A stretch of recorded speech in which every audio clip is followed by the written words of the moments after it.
Okay, we are back now with Sketchbook, I believe, number 4. And so the fun thing about this one is we just had Sketchbook 3. And that was probably the least. It was a journey, to say the least. It was a rough year, but towards the end was when I began to kind of regain a little more of my desire to draw again. And I was kind of recovering from a lot of the things I had been dealing with during my sophomore year. So this is basically junior year now. We are starting my junior year of college, and so this is the first sketchbook that I did for junior year. So, and this is also, I will say, I think this is probably one of my favorite sketchbooks, other than the one I'm currently drawing through right now. You can tell that this is the one that I was way more happy with myself and my art in this time period. And I'm gonna tell you now, if you didn't like all the Pokemon art I did in the first one, I'm so sorry, but there's gonna be a lot of Pokemon art again, so get ready for more lore dumping. But let's get started here. And right off the bat, we are starting strong with, for some reason, usually I start off with, like, I've noticed recently that there was a trend in my sketchbooks where my current binge at the time of starting the sketchbook becomes my first page. And so for this time I was going through the Dr. House MD series. So I just had a little bit of just a fun time with this one. And as you can see, this started August 24th. So I think this is the night before I started junior year. So this is the day before the first day of school. And so yeah, and I think this was like lyrics to, oh yeah, Here's the Driven Snow. That was the lyrics to Here's the Driven Snow. And right off the bat, we have my Pokemon characters again, and this time you could tell there's a little more finalized design for them, for this story. So we have Emmett, and we have Phaedra, and we have Trish, I believe is her name. Don't quote me on that, because I haven't looked at this project in a while. We have Una, and yeah, and then we have more Una art here, which I based this one. So one fun fact is I based a lot of Una's character and the other, like the rival character, the main rival character, Cross. Was inspired by the Fairy Queen by, oh man, I know that book is around here. I don't remember his last name. It's a very classical book where like it's with Red Cross Knight and his Princess Una, and so a lot of their characters are based off of those characters. And so this was a painting, this is based on a painting that was done of Princess Una. So that's kind of the whole story with that. Yeah, so right, starting here we have Pam, a really fun little Minccino evil AI. And then I think we have a lot of notes here. I think this was when I was doing my Shakespeare. We did The Tempest for my first literature book this semester. So that was the first book we did for my literature class. So I think this is, oh, I forgot his name. Ariel. And then we have Caliban's. I had like this weird little thing of like, I drew like a little child for Caliban. I don't know. All right, so on this page, I realized we only, there was some sensitive information on the other page, so I can't show that one. But yeah, so this is a illustration I did of Una and Cross, which is main character and rival again, and their connection to the legendary dragons. Because basically in the story, I had it so each character was representing a different dragon. So Una was meant to more represent Zekrom, and then Reshiram was more displayed in Cross. And so I have a lot of art with them, and we're gonna have to cut this again because I don't want to show that sensitive information. All right, and here we just have some sketches that didn't come to fruition. This is like a really weird, a realistic drawing of Harlan. I don't really know. I don't know if I like that very much. And then, oh, so we have, this was an old idea I had for a D&D character. Her name was Briar.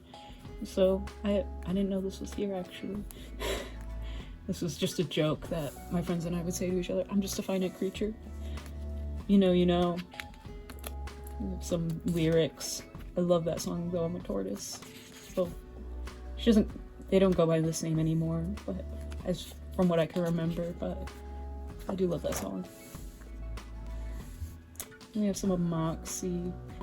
I don't think it happened as much in my older sketchbooks, but I also treat my sketchbook as a commonplace journal. If you don't know what a commonplace journal is, it's basically when you have, like, you find a quote that you really like and you write it down in a little commonplace journal.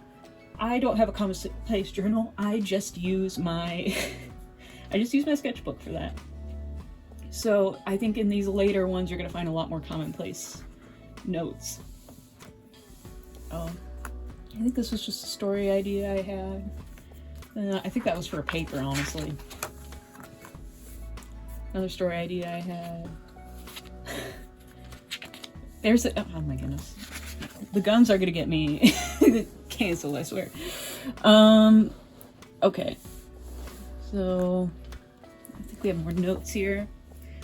I don't know about anybody else, but I was a huge Fossil Fighters fan growing up, and so I did some of those little doodles there. We have another meme cat. We haven't seen those in a while. What's this? Should also say too, this is like a junk journal. There's like stuff that I had from like, yeah, some more Fossil Fighters. We have some Avatar: The Last Airbender. Yeah, and then I have, I don't know if you can see that well. So I guess we have some index cards here. Oh, they're with songs. They're song lyrics on each side. So I think this one is from Odalali, which is from the Robin Hood Disney movie, I think it was. So we have that. And then we have this one, which was Burning Down by Alex Warren. I draw a lot of things based on music. I love music, so I don't know, that's probably another thing you might have seen in my sketchbooks is like I have a lot of drawings based on music. So that comes up a lot too. We have other, oh, those are possible spoilers there. I should have checked through this, but it doesn't matter. I don't know if it will happen, but yeah, some more sketches, some more meme cats, some more commonplaces. Oh my goodness. More meme cats. Yeah, we have some Pam and Reshiram. God, they're so... Man.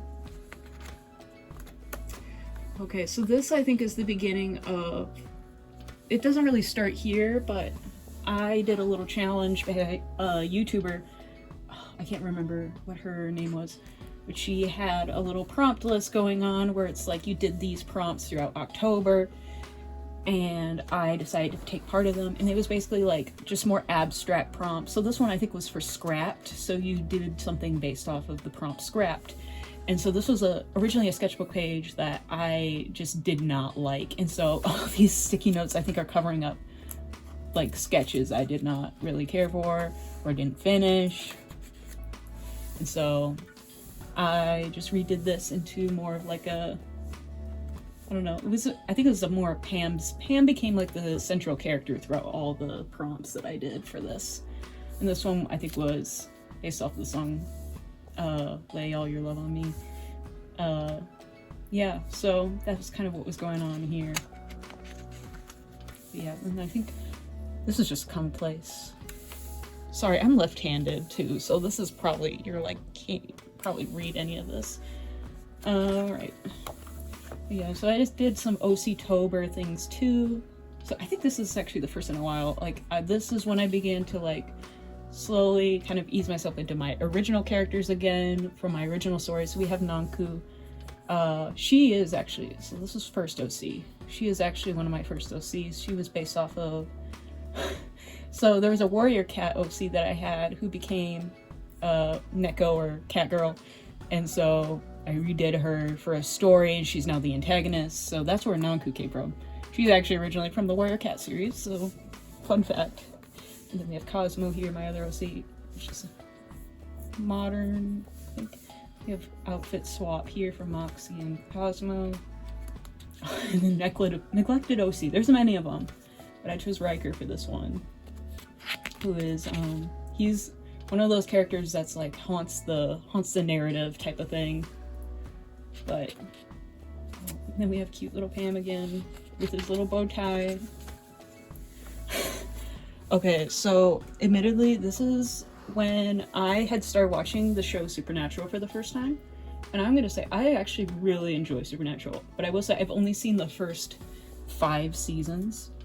So I just kind of heard after they only planned to write 5 seasons, and honestly, watching the 5th season, I was like, I don't know if I even want to continue watching this.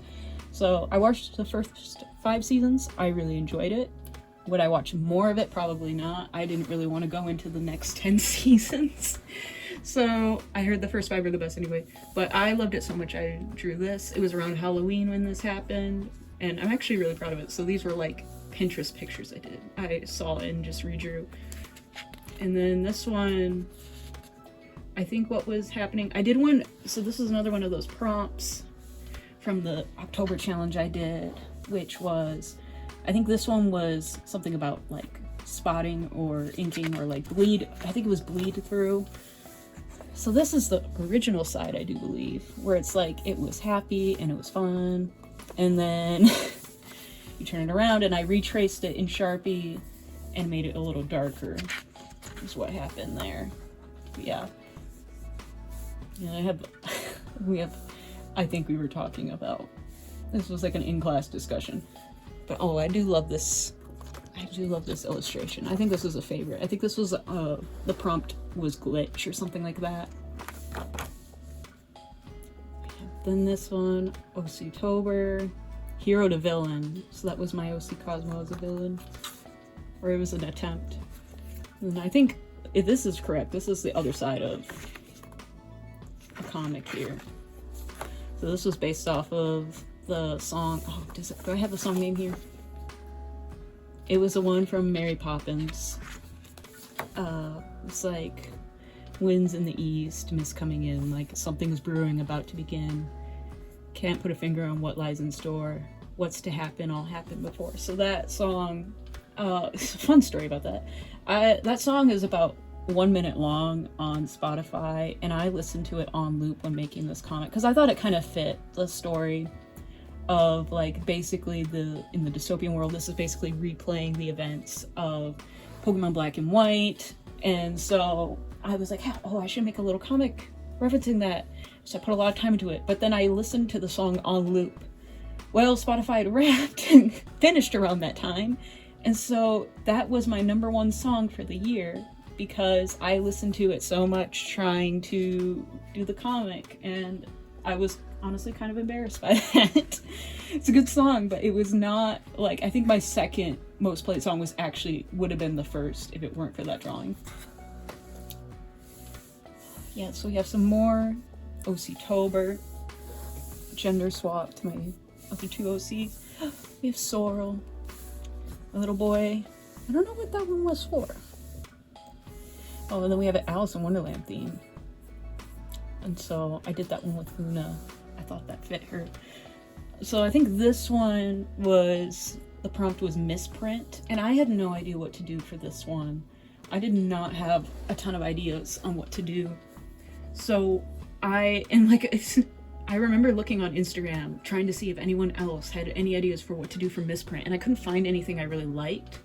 But then I found out about misprint Pokemon cards, and so what I ended up doing was I redrew this one of the professor scenario, and I added Pam into it because this might be a spoiler honestly for this, but basically Professor Turo, I believe is how you pronounce his name, and Pam, they're connected. So the AI for Professor Turo ended up making Pam, and so that is why there's a connection. If you see Professor Turo, that is why there is a connection between how Pam was made and Professor AI Turo coming into the future. So that was basically how that was. So I made a misprint of the Professor's scenario card to kind of help with that prompt, which I don't think it turned out too bad. I think the perspective threw me off, and it was hard to do traditionally. We have something, I don't know what was going on there. Oh, and this is a drawing my friend made me, and I still keep it. Shout out to Faith. I have it in here. And so I don't know if people have seen my Instagram, they might have seen I have a map I made of Pilgrim's Progress, of the world of Pilgrim's Progress, but it is done in the style of the Pokemon Mystery Dungeon games. And so I had made little Pokemon characters of the main characters. So you have Christian, the main character, and then you have Faithful and Hopeful. And then we had a joke from my class where we were trying to, like, when we were going through Pilgrim's Progress, we're like, oh, let's walk into class with, like, name tags of, like, our Pilgrim's Progress names. So, but the funny thing is, I don't think our professor ever noticed that we did that. So, that was kind of a wasted prank, but oh well. Okay, so this one I think was... This is another one of the prompts. It's really hard for me to remember which one this was. But I think it was spilled ink was the prompt. And being a poor college student, I didn't have ink I could afford to spill. But I did have some coffee tea concentrate that I really wasn't using.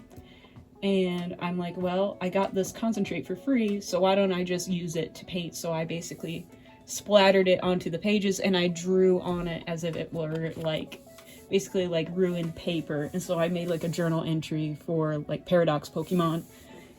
Because again, I think my theme going on for these prompts was my character Pam, who was the AI. And so he has a connection between the Pokemon Scarlet Violet games, and so I had a lot of like Iron Leaves and like the Iron Paradox Pokemon related to that. So another prompt was analog horror.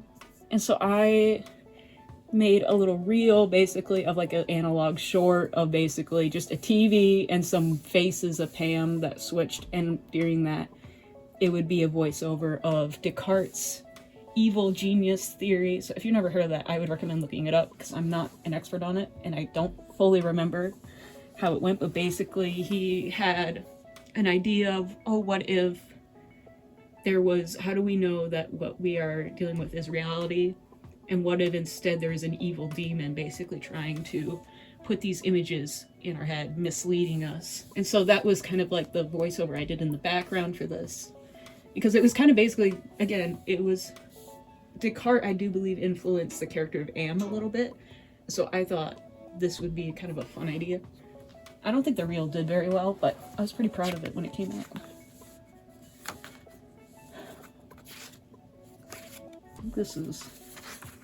I noticed when I did like drawings like that with a lot of alcohol markers, I just kind of did random stuff on the other side. Oh, we have Cross and Phaedra. In my story idea, I had a thing where it's like, you know, like we had Una and Emmett who were more connected, and I thought maybe it would be cool to have a relationship more between Phaedra and Cross, who was the other rival, and they had a little more similar histories, very similar backstories, so I thought it might have been fun to have a relationship with them. Quote from Dante, I am not Aeneas, nor am I Paul. So it's like unable to fully become the people that were like such great heroes in their past. They cannot fully take on the same image in their current lives. Yeah, so this is based off of like, if you ever had a Nintendo DS, you would get a blue screen sometimes where it would say the save data could not be accessed, please turn the power off or reinsert the game card. That was always my worst fear as a child, because my Pokemon Heart Gold would do that after several years of being well played. Like, it just, after a while, it just stopped working, and so it would give the screen. And so I think there's something to do with that about, like, corrupted data, and so I did a prompt with that, with Pam. Yeah, so this is when I was planning my map of Pilgrim's Progress, which again, it should be on Instagram. I don't remember if it's Cosmo_Illuminated or Pure Cosmo Writer, but it is on there. I just don't remember which one. This was planning for it. So then we have some realistic drawings of what they would look like. Thievul and Minccino, if they were real. There's some more like realistic leopard. More sketches here. Oh yeah, so now that's more up to date with Trish. And then, so yeah, she was another rival. So she was actually the descendant of Hugh and the protagonist of Pokemon Black and White 2. and so I really liked her character. And I think these are the first 3 gym leaders I had designed. So we had the normal, the bug, and then the electric. I don't think he ever got a finalized design. I think I kept going back and forth on what he would look like. Let's see here. I don't know what these are. Oh well. Oh yeah, so this is when mouthwashing came out. So I actually liked how this turned out with the rendering and stuff like that. I thought it was pretty cool. How the daylight's leaving me. So hopefully we can get through this fast. Yes, we have some other sketches. This is when I got my new pen. I've been buying this pen now ever since then. I've been using my school pens before this, or some like artist loft pens, but they dried out. But then I found this brush pen that was really nice, and I kept buying it after this one. So that's when I first started it. Oh yeah, so this is my map of the region of New Unova. And so yeah, this is basically the design I made. This was kind of like a practice round for the map I made for school, but I was pretty proud with how this turned out. Oh yeah, so then we have the Route 1s. They all got Neo variants. So we have Stoutland, and we have Liepard, and then we have the Watchdog. I think this was my finalized design for him. So he was based more off of Big Brother's sort of like spy equipment, like listening equipment. Stoutland, it was more based off of like, I don't know if anyone knows of like the 2000s, like little Nintendo dog, but he was kind of based off of that. And then we have Liepard. And yeah, if you look at the notes here, there was a whole thing where one of the huge supporting casts, which I think there might be drawings of him later on, he's more of a virus like Pam. He's virtual, but he doesn't have a form, but he takes the form. He's able to infiltrate these 3 Pokemon in the beginning. So it was meant to represent, like in Dante's Inferno, you have the leopard, the she-wolf, and then the lion, which of course there's no lions in Unova, so I had to use a Watchog. But that was kind of what my thought process was. And then this was the first gym leader, Carrie, and I had also an idea of basically basing the gyms off of like the layers of hell, which of course is not very original. It's not very original, but I thought she would be more of like, she would represent limbo, and nothing feels more like limbo than working in retail. So she was a retail worker. It was some fun little, I think this is when in my literature class we went through Pride and Prejudice. There might be more of that. Oh yeah. And we have Mr. Darcy. Oh my goodness. I forgot about that. I think that was a joke, but you know, I think that was a joke with me and my classmates, but you know what? Don't even worry about it. Don't even worry about it. I think this was a story idea. Oh yeah, so we have Professor Turo there. Okay, yeah, so this is kind of more into the character that was more of the virus.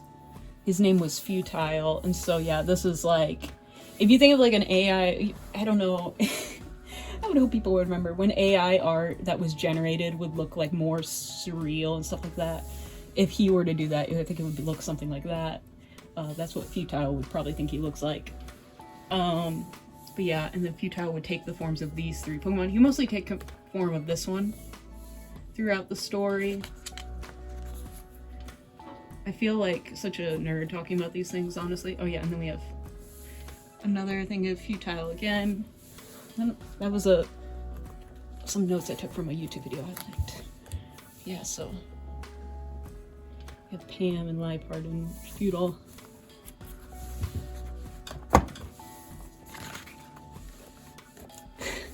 I think I was going through Psych at this time, and so I just devoted a page to doodling that.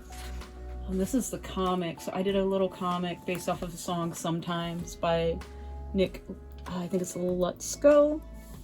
But the problem was, I was going to do this as an Instagram reel, and I found out that Instagram does not have this song on its library, so I never was able to post it, which was too bad because I put a lot of time into this. And it really only would have made sense to do it as a reel because it's such a bizarre way of... You notice I had to put arrows to figure out where everything went. So it was like here, and then I think all the way here. So that, yeah, or something like that. But yeah, so That's too bad though about that, because I otherwise thought it was a really cool idea. I was gonna draw 100 beavers here, but I didn't end up doing that. Oh, this is another one of Futile. I think it was based off the one song. My favorite song from Arcane 2 was Sucker. And so this is based off of that song. I think we're beginning the new year at this point. Or like, this is, I know, drew in September. So the fun story about this one is again, this goes back to, in a previous video I mentioned, I did a short story collection called The Four Interregnums. For my third short story in that collection, or I should say my fourth, because there was one that wasn't for a contest. For this year's contest in the prose competition of my school, I wrote a short story based off of this drawing, which was going off of the prompt Before the Throne, and I just had an idea of like, what if Leviathan was confronted on the night that Jesus Christ was born? And what would he do with that information of like, because I always saw like Leviathan as more of like a very rebellious creature. And I went through so many different literary interpretations. There's so many ways to interpret Leviathan. And I took him more as a symbol of unrepentant nations. And so I had this whole story idea of him symbolizing unrepentant nations. And the story didn't do well in the competition, and every time I had people read it over, it just did not have the effect that I wanted.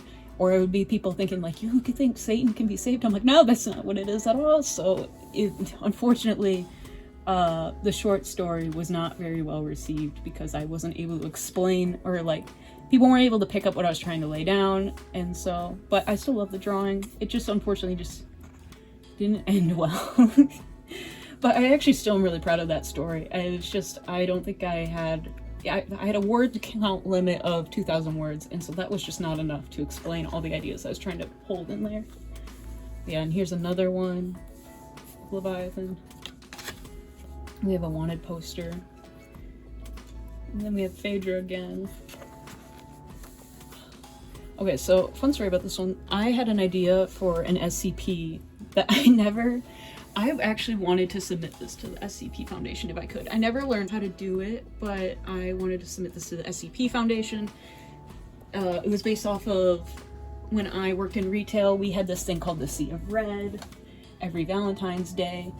And so I was like, what if the Sea of Red actually transported you to another dimension? And so I had an idea of doing that. It never worked out. But yeah, so that was a drawing I did of that. Yeah. Again. So these were from an art museum sculpture. So Pokemon. So My Little Pony. Look, we've all been there where you're so deep into love of Euroses, you gotta go to the MLP art. This was when I was trying to memorize the poem The Jabberwocky for an assignment. It's more MLP. Then I actually do have, so this was a plan I had for a sculpture I made, and it did actually get finished. I don't know where it is right now because I'm still in the unpacking phase of graduation I just moved back home, so I don't know where it is right now. But I did end up making this. Oh, I guess that's more spoilers here, but yeah, so some more. This was supposed to be the first 3 gym leaders, so it was Carrie and Bertram and Graham. They were kind of the only 3 gym leaders I planned out, honestly. The rest I had concepts for and wrote them out, but I didn't quite get very far with designing them. We have the Jabberwocky again. Oh, and there's the art for my short story. I had a lot of art for this short story. I'm just kind of bummed that it was kind of it didn't end up working out, but yeah, when I said there was a lot of Pokemon art in here, I wasn't joking. I think this was inspired by Crime and Punishment. There was like a dream with a horse, and I thought there was some symbolism in that dream that never came out. So these were some notes that I did, and these notes were like related to the line, and it was like a concept in the class I was taking, and so of course I was thinking of the line, the song.